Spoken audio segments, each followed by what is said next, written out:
Oh, basketball's really back. And Obi Toppin. Obi Toppin. I mean, we didn't see anything we didn't already know, right? Obi did what we expect Obi to do. I just think it's funny that people think that he's not going to go over to Indiana and play well. So shout out to Obi. I hate you because of the team you're on, but I hope that Obi's able to go over there and do what he's supposed to do. Obi Toppin, shout out to him. But I feel like the bigger travesty yesterday was Derrick Rose. From long range last year in New York, Derrick Rose drives to the cup and lays it in to tie the game at 2. Derrick Rose started in place of John Morant. He went 6 for 8. He had a good night. I love the fit for Derrick Rose. Basketball fan-wise, love the fit. The story of going back to Memphis. Now he can be a veteran for John Morant. It just all makes so much sense, but it was just so sad to see him. He looked good, man. He looked good. It's a preseason game.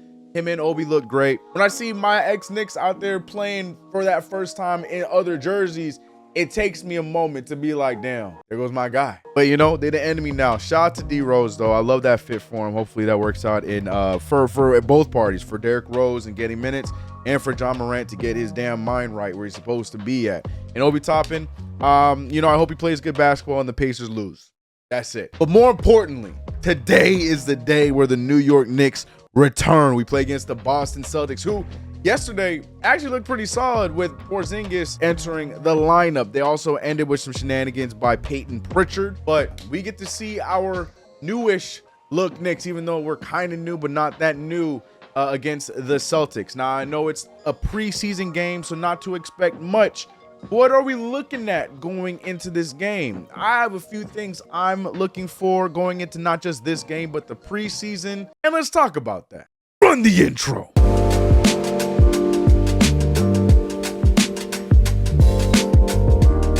What is going on, CK Cruise Boy, CK2K? Welcome back to another video. If you haven't already, make sure to subscribe to the channel, hit the notification bell. Do not forget to like this video. Yes, we are back rolling in the content. First game of the preseason begins today. We're back on Saturday. We're back. We are back, baby.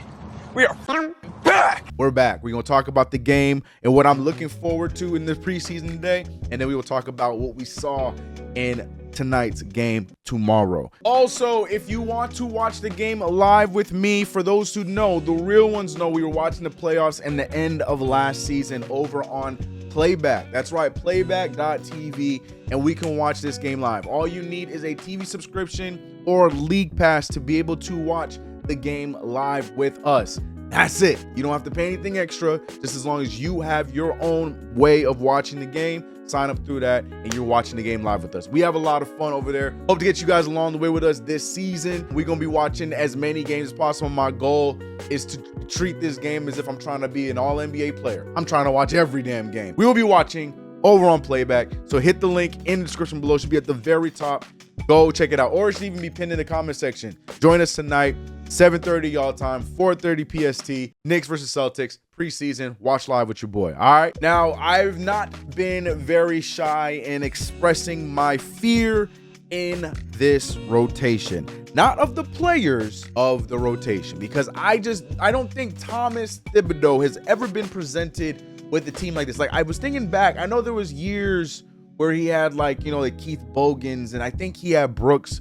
So he's had small lineups. But he's always had that crutch of Joakim Noah, Taj Gibson, Boozer when he was there for a bit. Like, he's always had some crutches in the power forward department. So I don't think he's ever had a team quite like this when it comes to lack of height. I bring that up to say, I'm thinking Minnesota too. Minnesota, same thing. He didn't really have this small of a team. I say that to say that is my big concern. Not a worry, not saying that we're gonna be a terrible team or anything like that, but I'm just concerned to see what Tom Thibodeau does with the rotations. A rotation where your starting five is right now Jalen Brunson, Quentin Grimes, RJ Barrett, Julius Randle, and Mitchell Robinson. And then the backups, and this is going from key players down: Emmanuel Quickly, guard; Josh Hart, guard playing the 4; Dante DiVincenzo, Deuce McBride.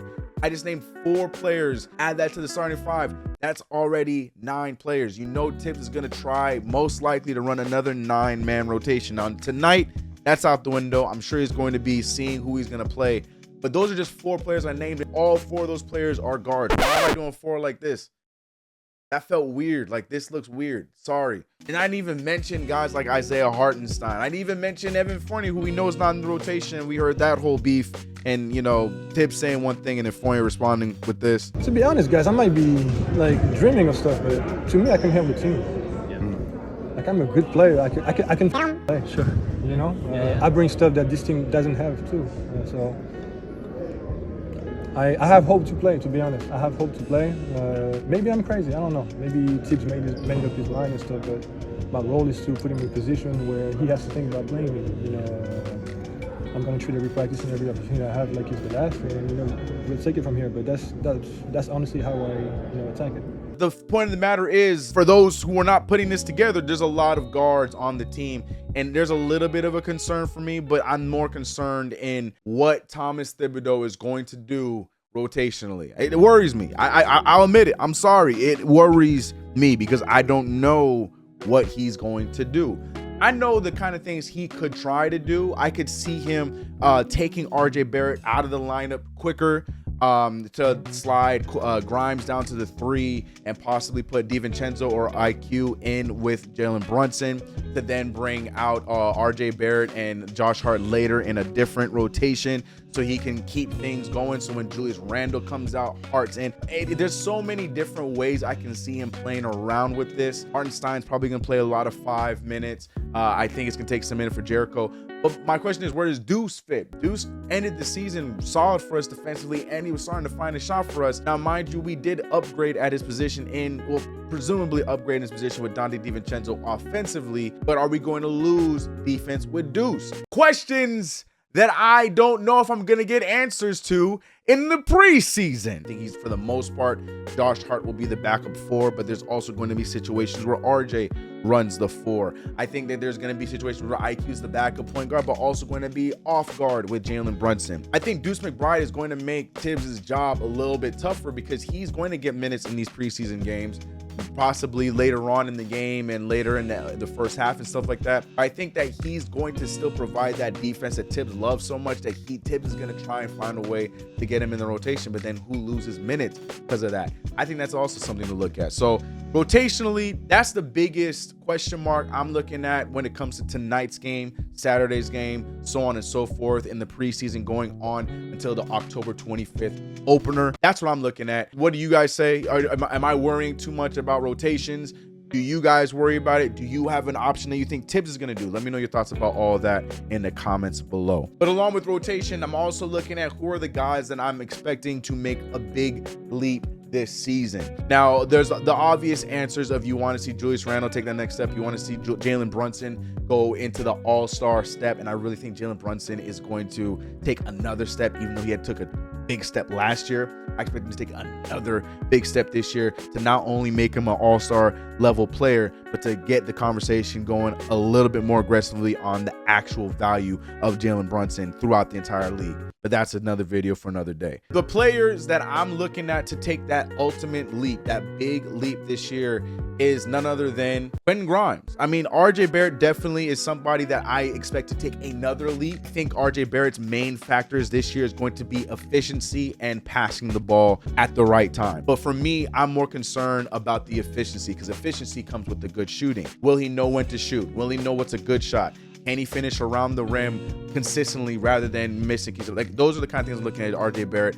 I just want a steady growth. The kid's been getting better every year, regardless of if you hate him or love him. He's been a better player each and every year. Even if he had low moments last season, he showed up for us when we need him in the playoffs. So RJ Barrett, looking for him to step up, but he's not the guy that I think is going to make the biggest leap. I'm putting all my money, all my cards, all my chips in on the Quentin Grimes experience. I truthfully believe that when Quentin Grimes gets out of his head, because I think he will start the season in his head a little bit, he's going to see a little bit of the pressure, knowing who he's playing with, trying to find his spots alongside guys like Jalen Brunson, Julius Randle, and RJ Barrett, who are going to want the ball. So it might not happen right away, and I know you hate hearing that, but I truthfully believe Quentin Grimes is going to be the guy that makes the big step this year. And I'm not saying big step like averaging 20 points a game and is our main player. No, I'm saying to take a big step in being that go-to guy when we need jump shots, that go-to guy when we need a guy that's going to defend the other team's best player at the wing or even at the point guard. I think Quentin Grimes ultimately takes that step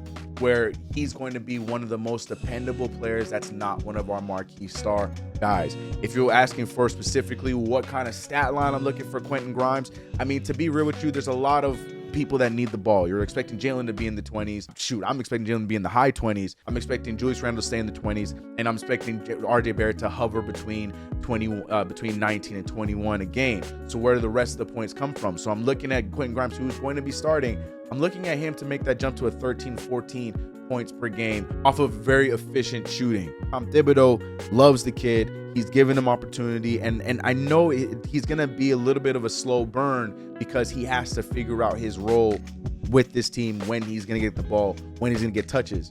But I do expect Quentin Grimes to make that step. That's my small prediction. I feel like that's going to be the general consensus. I feel like a lot of people feel that way. People are going to want to see some RJ. People are going to want to see IQ step it up because of the payday that is expected to come on, that's expected to be on the way for him. Hell, some people probably are looking at Josh Hart because of the payday he just received, or Donnie DiVincenzo.